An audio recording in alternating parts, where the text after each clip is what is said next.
5 seconds. Start. सजनों और देवियों, विगत 2 दशकों से मेरा संपर्क जहाँ तक कार्यालयीन कार्यभार का प्रश्न है, देश के विभिन्न भागों में कार्यरत स्वैच्छिक हिंदी संस्थाओं से रहा है विराम।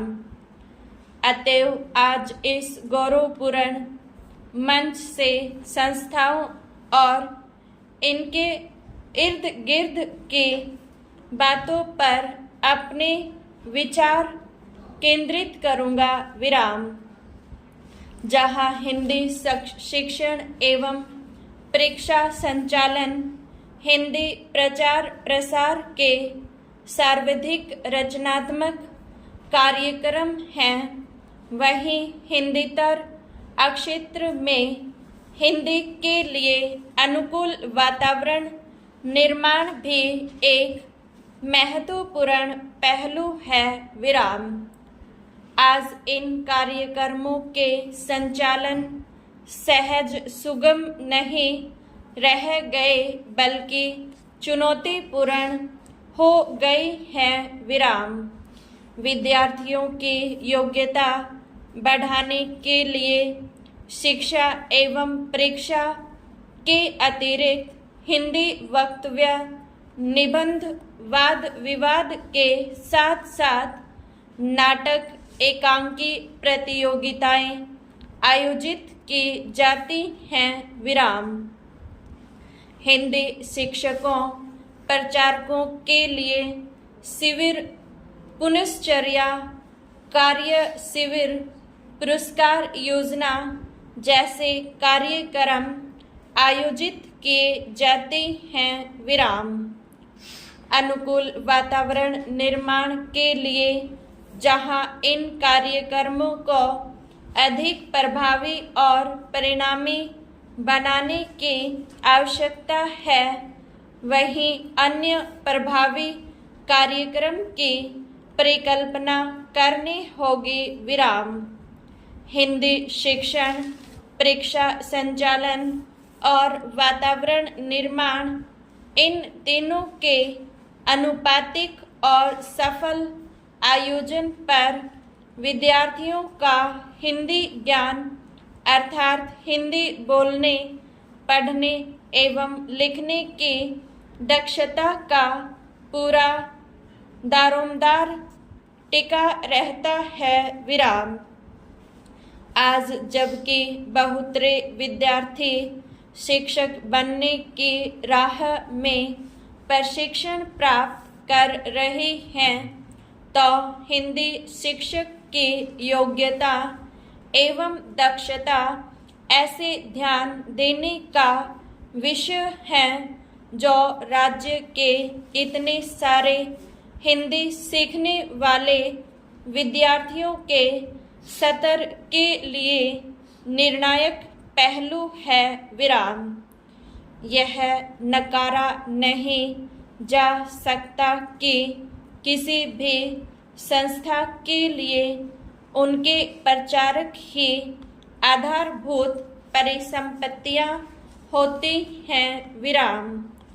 प्रचारकों के सत्य प्रयास एवं सुकार्य से संस्था की जड़ें मजबूत होती हैं विराम। वास्तव में हिंदी की प्रचार योजनाओं का सफल कार्यान्वयन सभी संबंधित पक्षों के प्रयास के समन्वय से ही संभव है।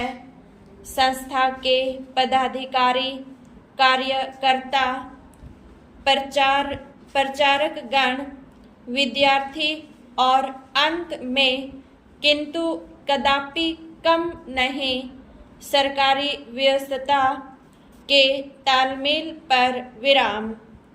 इन सब के कार्यों के उचित समन्वय का प्रयत्न स्वस्थ दृष्टि से निरंतर जारी रहना चाहिए और यह भी ध्यान रहे कि जाने अनजाने दामन में दाग न लग जाए। विराम पैरा।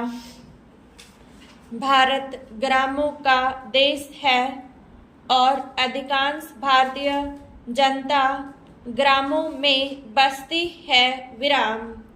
नगरों और शहरों के नागरिकों को शिक्षा की कई सुविधाएं प्राप्त हैं, यो उन्हें हिंदी पढ़ने के यथेष्ट अवसर उपलब्ध हो जाते हैं। विराम।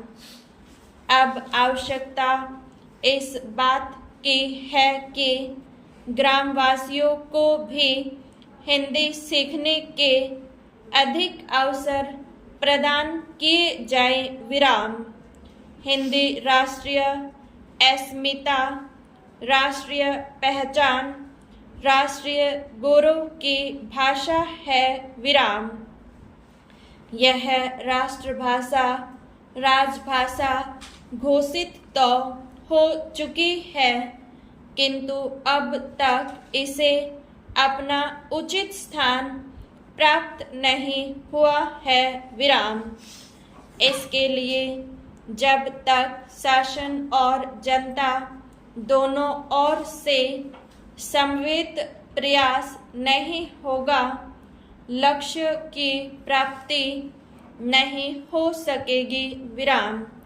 राष्ट्रभाषा से ही किसी राष्ट्र की भावात्मक एकता, राष्ट्रीय एकता की प्राप्ति की जा सकती है। विराम। अपने देश की भाषा को छोड़ किसी अन्य विदेशी भाषा से इसकी प्राप्ति कदापि नहीं की जा सकती। विराम।